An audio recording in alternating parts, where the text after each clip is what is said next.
And that next spring, we started up the Missouri River, pushing and pulling and rolling those boats as hard as we could.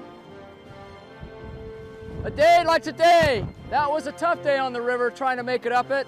Sometimes we get to use the sails. We like those days. With our group, we call it the Return of the White Pirogue because that was the one ship that made it up the farthest up the Missouri River, that started with them at St. Louis.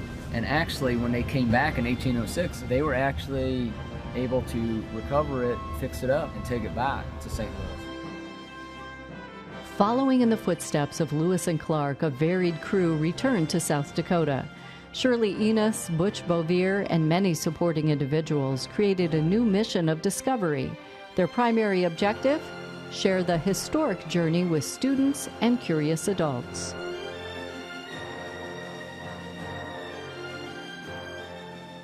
I did this in 2001. I started my river voyages in 2001 with the Triumph at Return of the White Pirogue 1. And then I went on to do another, 15, 20 years. And he was telling me it sure would be nice to get back on the river again. And I told him how envious I was that they had all that and I had missed it all. And I said, well, money is the big thing, Shirley. Well, if somebody raises the money for this, and I said, and put it all together, 10 months of hard work, I'll build you a boat. Damn, she did. So here we are. Much like the original explorers, these folks possess a sense of adventure and curiosity. Well, that started when I was, I want to say 13 or 14, at Calumet Bluff, across the river from here. And I walked out to the edge of the cliff, and there was a Lewis and Clark sign there. And that was the first light bulb that went on with me, that there was history here. To me, history was always someplace else. Oh, I've always been interested in history, ever since I was second grade. Organizing a trip down the river with educational stops is no small task, even in the modern age. Would teachers, students, and community guests seek out these performances? Fire low! It just tickles me to death that the schools want to come out and they want their kids to see this stuff. I think the biggest thing is for the kids to actually see stuff and be able to touch stuff, and this experience is so much more than just reading about it or watching it online. I'd been sent to get a couple ponies, so I went from the river to go get the ponies. I found them. I come back to the river with the ponies. Where's the party? They have left me behind. So I started up that river as fast as I could, trying to catch up to them. Do you think I caught up to them? A raise of hands for no. A raise of hands for yes. No, I didn't catch up to them.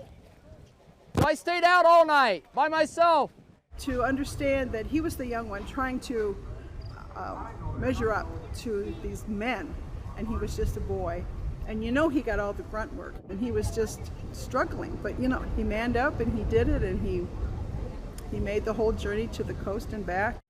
Well, I think the biggest thing is how it shaped our country to today, but also to show the perseverance and the drive of someone, that the not giving up, don't quit. And I think that's something that any generation can receive great positive feedback for.